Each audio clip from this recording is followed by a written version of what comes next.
Vanessa Neumann joining us from Asymmetrica, dual citizenship, Venezuela, U.S., and she's been following the Venezuelan situation as close as anybody, a regular on the John Fredericks Show. She's only got 10 minutes. She's got to roll. Vanessa Neumann, thanks for being with us. Thanks for having me on, John. Always an honor, always a pleasure, and I'm so glad your listeners care about what's going on in Venezuela. I don't know if you heard, but overnight the lights went out. Literally, the entire country is on a blackout. So chaos is starting to take hold.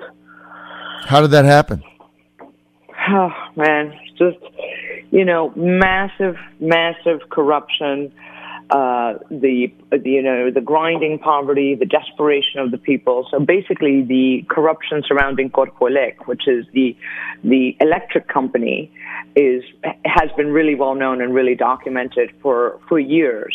And a lot of the contracts to build the capacity did not get built. It just went to line the pockets of the kleptocratic politicians, and it's just a system failure. And in the meantime, you also have people who are so desperate that they're stealing copper wires from places. So because you can sell the copper. Mm-hmm. So it's just absolutely, people are dying because the little food that is there is now rotting in the refrigerators that aren't working. Hospitals can't work. And we have hundreds of people dead just because of no lights in hospitals overnight. And people trapped in subways. Oh, yeah. People and on subways, right? Because the electricity went out. So they can't run the subway. Yeah. So they're just stranded. You can't run a subway. You can't run you can't run a cell phone system. You can't run internet. You can't run. It's just unbelievable. And so now Caracas just blacked out. Friends of mine can't get in touch with their relatives. Unbelievable. I tell you what is going on there? So the opposition leader, I'm not sure what to call him. You really can't call him president. Interim president. That's what Senator Marco Rubio calls him. All right, interim president, opposition leader Gordo comes back into the country. Nicolas Maduro doesn't arrest him, doesn't do anything to him, doesn't want him to become a martyr, lets him go. What happens now? Well, I don't know. It's a big question because I spent most of yesterday at Senator Marco Rubio's hearing on the Senate floor, basically about Venezuela. And he jokes. He said, "This is the best in 7 years I've been on leading this committee. This is the best attended committee hearing ever, because the topic is so hot." Basically, we don't know. I mean, there's people bringing more and more humanitarian aid to the border of Colombia, which was pushed away on the 23rd. Of February, violently, even with people, Maduro shooting his own people. So now the question is, how do we get that aid in? So there's a diplomatic push to try and get, Maduro to accept the aid, to let it into the country, to at least prevent the humanitarian catastrophe. We have 18.7 million people losing weight rapidly, and that's 18.7 million people slowly starving, and and then to let the humanitarian aid in, and then get out. I mean, everybody's trying to say, look, your time is up. Get on an airplane. Just go. But unfortunately, I think that all of these efforts are just not going to be fast enough for people that are just increasingly desperate. And now with the lights out, the lights have been out since 5 p.m. yesterday. So we're at 17 hours without electricity so far throughout the country. It's unbelievable. What's the plan to get it back on? I mean, what is this, sabotage, or is this Maduro just flexing his muscle again, or is it just incompetence? What is it? Well, Jorge Rodriguez, who's sort of the information minister, sort of blamed Marco Rubio. So it led to a very hilarious Twitter exchange late last night. Marco Rubio calling him Baghdad Bob. Baghdad Bob was the guy who was saying the Americans are not here. And when you could hear them in the background during the 2003 invasion. And he's like, oh, I guess, I must have downloaded the wrong app onto my iPhone. They're blaming the Americans is just classic, right? Mm-hmm. But unfortunately, they have nobody to blame but themselves. It's just absolute failure. If it's sabotage, it might be someone from the inside. But I think, everybody thinks that it's just capacity failure. The machines failed, the copper wires are gone, and everybody's just, it's sort of a looting mentality, which is really what the government has been about. So how much longer people going to hang on before what they should really do is, go head over in droves to the presidential palace. Unbelievable. I mean, it's unbelievable. You really should. I mean, it's just a matter of time here before this thing collapses for Maduro. You saw the other day, National Security Director John Bolton put an official statement out saying that any money that was going through foreign banks that was being laundered or that was being held by the Maduro regime, that the U.S. financial system was going to sanction those banks. I mean, I saw that, and like, if you don't understand how this stuff works, I mean, you can't get a more severe penalty than that.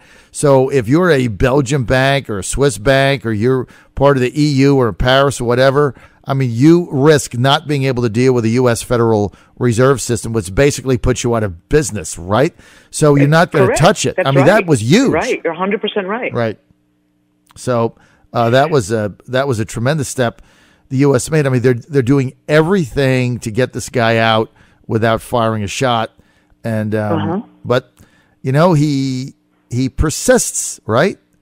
And he persists. And so one of the things we were discussing last night is that one of the challenges that has been, even with all the sanctions, and now, as you say, like any bank that touches Maduro will be sanctioned, which is, as you say, a death knell. But on the other hand, they keep sort of excavating gold, sticking it on airplanes, and sending it to the Middle East.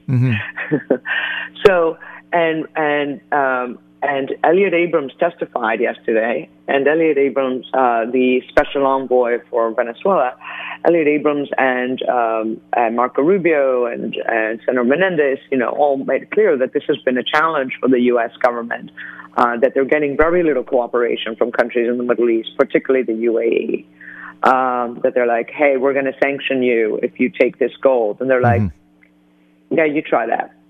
That's basically the answer to the U.S., because you always sort of send out a diplomatic effort and be like, back away, don't do this, or we will punish you, right? So when these conversations, other countries have said, yeah, we'll play ball, Europe, we're not going to give them back the gold, we'll give it to them, to the interim President Guaido.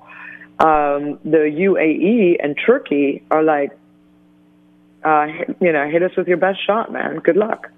Yeah, well, so I mean, they're acting in their own best self-interest, which I mean, look, they've got to make, those governments have to make their own decisions, but Turkey really not playing ball here, like you say. They're like saying, hey, send me the gold if I can get a good deal on it. I don't care who's selling it to me. I've got a responsibility to Turkish people, not to what Uncle Sam wants to do in their own hemisphere. Exactly. So, I mean, and that's another, and it's a tough one for the Trump administration. I know you're out of time because the president has preached America first. Well, Erdogan is preaching Turkey first. Well, I mean, I get it. Exactly. But to conclude what America first is caring about. Senator Marco Rubio said, why do we care? They said because America has had leadership on ethical issues and humanitarian crises and democracy, particularly in its hemisphere. This is sort of a catastrophic African, sub-Saharan African proportions from the 80s, scale of crisis. And, they are the biggest drug cartel. And if President Trump does not like drug traffickers, and the biggest source of the drugs coming into the U.S.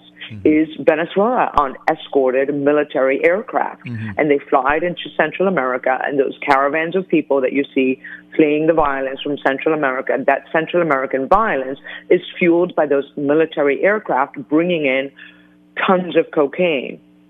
So if you care about those issues, which we know President Trump does, then you have to care about Venezuela. So getting rid of this massive crisis, and is putting America first, because it's also destabilizing. It's also destabilizing key American interests, like Colombia. Right. I mean, these guys have open operating a terrorist group, ELN. You can see it in commercial satellite imagery. It's not even a secret. You can buy these photos. And they were operating there, and they just set off a bomb and killed 20 police officers like a month ago. They're harboring terrorists. So this is a priority, even if your stance is America first. And I think we'll get there in the end. But unfortunately, it's a lot of suffering for my people, and and I have friends down there. So it's a terrible situation. But thank you, John. You're always at the forefront on this issue, and it's tremendous. Your support is tremendously important to us. Vanessa, thank you very much. Hang in there, and good luck. We'll have you on for an update next week, and I hope they get the lights back on in Caracas. What a horrific situation. Thank you so much, Vanessa Neumann. Thank you so much. Thank you. Go to asymmetrica.com, asymmetrica.com.